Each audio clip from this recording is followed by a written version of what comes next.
All right, Sonics fans, Adam Silver just wrapped up his press conference where he discussed NBA expansion and all the updates around the Board of Governors meeting today. And while a lot of Sonics fans, including myself, are a little bit bummed about kind of the answers and non-answers we received during this press conference, Adam Silver mentioned that the league office was tasked with an in-depth analysis of NBA expansion, but continuing to reiterate that nothing has been predetermined and no specific timeline has been provided. More importantly, what does this all mean and how does it compare to previous comments and what the league has done in the past? Well, number one, they didn't shut down the idea of expansion, adding that this is a day one of the evaluation process for expansion, adding it's a truly complicated issue. And as I mentioned on Twitter, not exactly what we wanted to hear today, but it's still progress nonetheless, even if there's no timeline available. And we've already seen a lot of the social media reaction come through, with a lot of fans saying it's more of the same, they're just kicking the can down the road. And while it is easy to think that way and that we're just not anywhere close to expansion or having NBA back in Seattle, I think a lot of this tempered expectations a little bit. And while yes, we deserve a team here in Seattle, the NBA will not be rushing this process, and I think that's one of the big takeaways from this press conference. And regardless of if this is kicking the can down a little bit more down the road,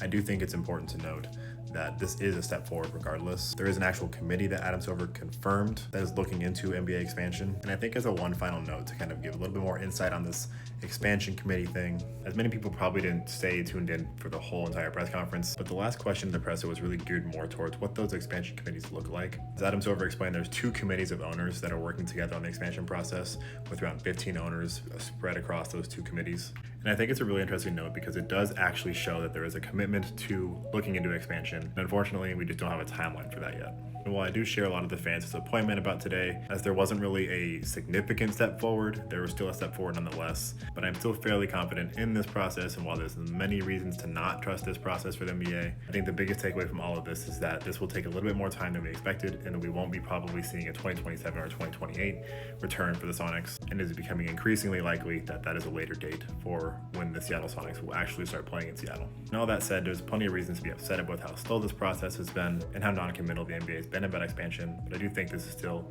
a step forward, and I know it's hard to see it. And as Sonics fans, we're used to stuff like this, and we're still only able to speculate on what expansion looks like and maybe even looking at the possible relocation at some point. But be sure to follow all my socials to stay updated on all the latest, as I will still be here posting the latest and greatest Sonics content and continuing on this journey of bringing the Sonics back to Seattle, because it's not a matter of if, it's a matter of when, and whatever it looks like, Seattle is ready.